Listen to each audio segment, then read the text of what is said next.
Day 156. In the morning, the rain had stopped.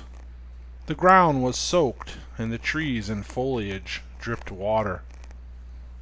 Buddy Tanner and his men woke from a miserable night and quickly broke camp.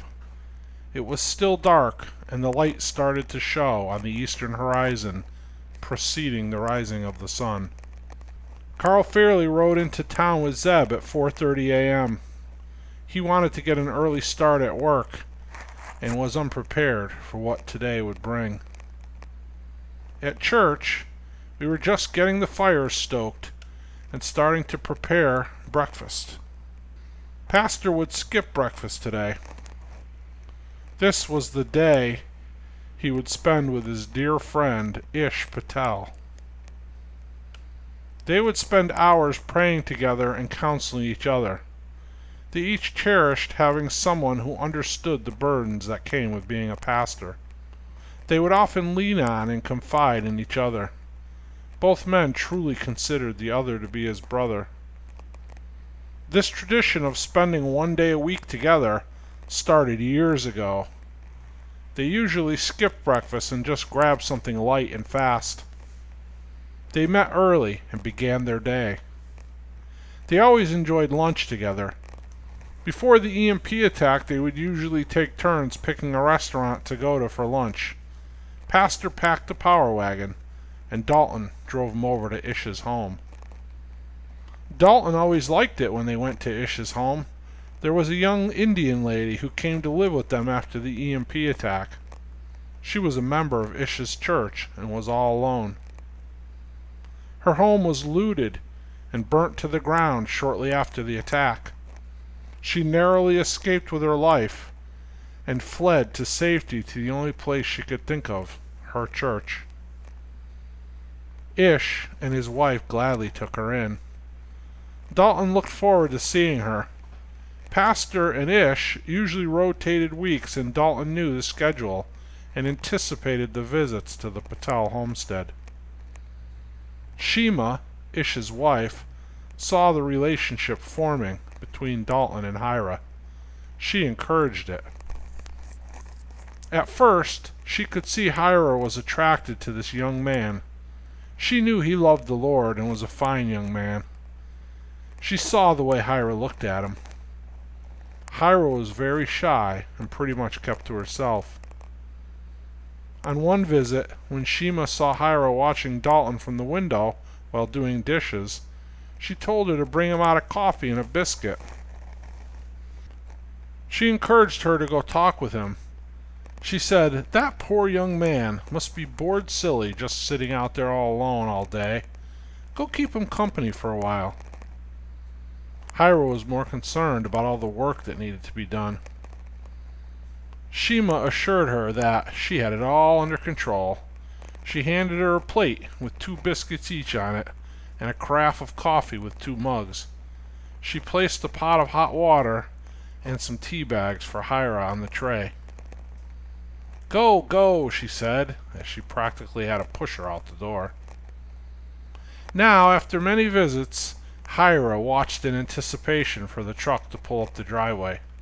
After Pastor got out and went to meet Ish, Hira ran out with the tray to sit with Dalton.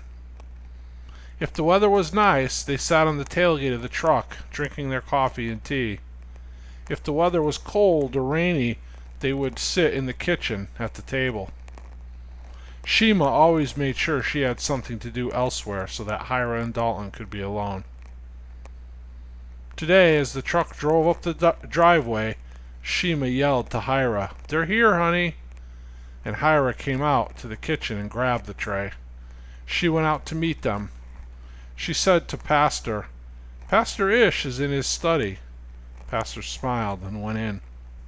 In town, Carl went into his office. He put on a pot of coffee and read his messages. Lieutenant Saunders arrived at his office at 6 a.m.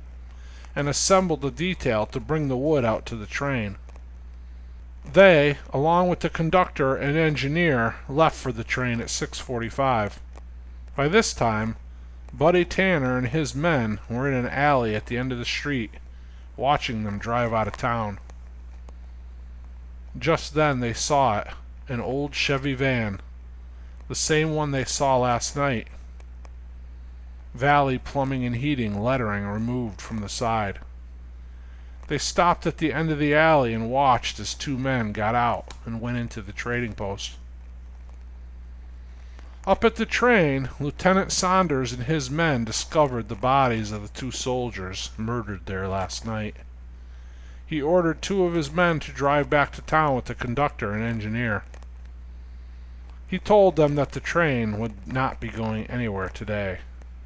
He also told his men to summon the constable and to inform Major Stillman of what happened. When they arrived back in town, Tyler Hobbs and one of his men were sitting in the diner eating breakfast. They watched as the soldiers quickly drove up and got out of their truck. One went to Carl Fairley's office, and one went over to Major Stillman's office. Within minutes, both men were outside and heading out of town toward the train. Buddy Tanner watched as Tyler watched the activity, and he slowly started to connect the dots in his mind. He told his men that he wanted to know where they were operating from.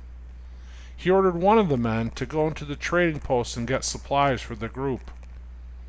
Enough to last 4 days, he told them. He then explained to the other two men that they would be hiking back past where they camped last night and up the road that they saw the van turn onto.